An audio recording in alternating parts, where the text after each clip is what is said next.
So we have the long-awaited debut of Andrew Miller in our ranked seasons team. We are facing the Blue Mountain State Goats. First thing I want to say is that is an epic team name. I loved watching Blue Mountain State. To me, it was one of the best shows I have ever seen on Netflix. My favorite character, just in case anybody is wondering, was Thad. Now, if you're new here, end up enjoying today's content, make sure you hit that like and red subscribe button. So we have Jack Morris on the mound as our starting pitcher. We got players like Jim Edmonds and Torrey Hunter also playing on the squad if you're interested in watching them play. Now, they didn't do anything too spectacular, I'm not gonna lie to you guys, but it was still fun to use these cards. But today, the big guy, the one we're talking about, is the one making his debut, Andrew Miller. How you get him, you might ask? Well, you do Moments Extreme. Once you complete Caution, you do Warning, and Warning gives you Andrew Miller along with some extra loot, which are some awesome packs. Now, we gave up a solo shot to Tony Gwynn. Was I really expecting Tony Gwynn to hit a fastball out of there? No, but he did, so there's nothing for me to complain about because it was right down the middle, so it made 100% sense. And then, with a runner on first, Willie Mays is going to be able to hit one right up the middle, and this is Torrey Hunter showing out his fielding.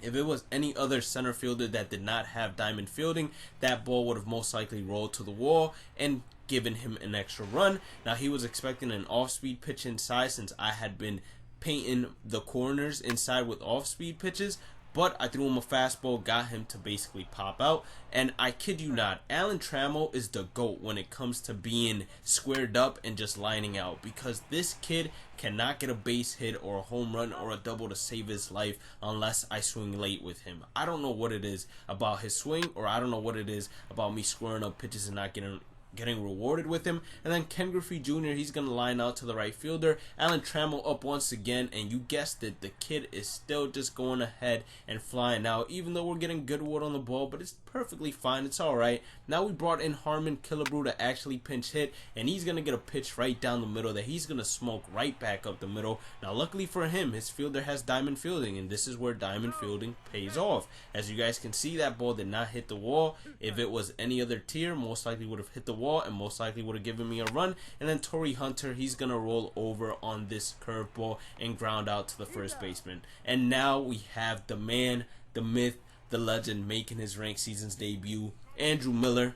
Card review time. So we're gonna review him. Overall, I say he's a great lefty, probably the best lefty I've used so far out of my bullpen. And the only thing I have to say about him is you're going to have to abuse the off-speed pitches. His fastball is great, of course, but it's pretty straight, and his control on the fastball is not as amazing as it is with the slider and changeup. Now, yes, he does control it very well, I must say, but it's not as amazing as his slider and changeup.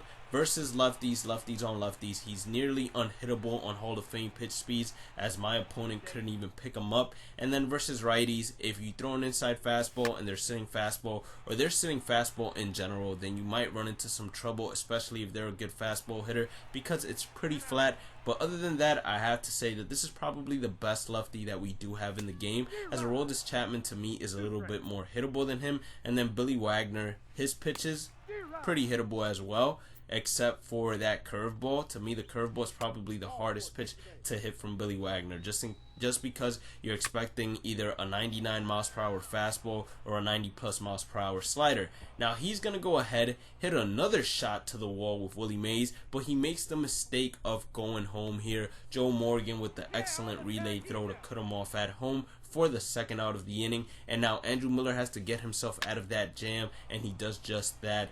Joe Morgan gets the final out of the inning. And then we bring in Robinson Cano to pinch hit for Andrew Miller. And Robinson Cano is going to hit a shot that I thought was gone because we squared that pitch up. But it's going to end up being a double for us, which is perfectly fine as well. Ain't nothing to really complain about. And that's going to bring up Jim Edmonds. We're still looking for our first official base hit with him. And then this happens right here. So the first official base hit happened with Jim Edmonds. We got ourselves a single. Now, I would have been furious. I don't know why he jumped. I thought he was going to get an animation to make the play, but he didn't. And then I was expecting an inside sinker. He threw me that, and Torrey Hunter just hit it right back up the middle for a single. He decided to rage quit. Understandable. We took that W in Andrew Miller's ranked season debut. Now, I do have to say, my opponent, he was pitching extremely well, but Clayton Kershaw, every time I see him in the loading up screen, I just say, come on now. My team is lefty dominated in terms of hitting, and we got to face a lefty. That just stinks. Anyways, hope you all enjoyed the content. Make sure you hit that like and red subscribe button. Have a blessed day and night, and I will catch you all in the next one. Peace out.